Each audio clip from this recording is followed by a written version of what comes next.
बिलासपुर जिले के civil line थाना क्षेत्र में आने वाले जीनत पैलेस में देर रात पुलिस ने रेड मारने की कार्रवाई की। इस दौरान 2,17,000 रुपए 14 जुआरियों से बरामद किए गए। आपको बता दें, इस जुए के फड़ में कांग्रेस नेता और भाजपा नेता गिरफ्तार किए गए थे। जैसे हमें जानकारी मिली है कि पुलिस ने करीब 2 से ढाई बजे के बीच जीनत पैलेस में रेड मारने की कार्रवाई की, जिसमें तखतपुर विधायक के भतीजे को भी पकड़ा गया है। जैसे हमें जानकारी मिली है कि बिलासपुर पुलिस ने करीब 14 लोगों को जुआ खेलते पकड़ा है। आपको इन सभी जुआरियों का नाम हम बताएंगे और ये कौन है उनकी उसकी भी जानकारी आपको देंगे। इस पूरे मामले में पहला नाम प्रशांत मूर्ति का है, दूसरा नैन साहू, तीसरा नरेंद्र रात्रे, चौथा जाकिर खान, पांचवा मुन्ना श्रीवास, छठवां पवन पांडे, सातवां कैलाश देवांगन, आठवां संतोष कौशिक, नौवां बउआ देवांगन और बल्लू पटेल, क्रैगी मार्टिन, देवास डोरा, विवेक मिश्रा और जो लास्ट में नाम है विशाल सिंह, यही है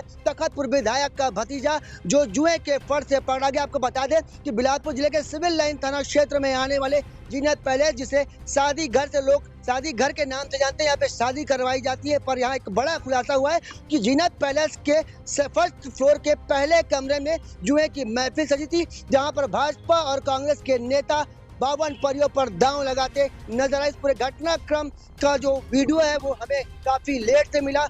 पुलिस पूरे इस मामले में कतराती रही, पर 14 जुआरियों को जैसे तैसे पकड़कर रफा दफा कर दिया गया इस पूरे मामले को। कैमरामैन मोनू सिंह के साथ जिया खान, श्रीजी भास्कर।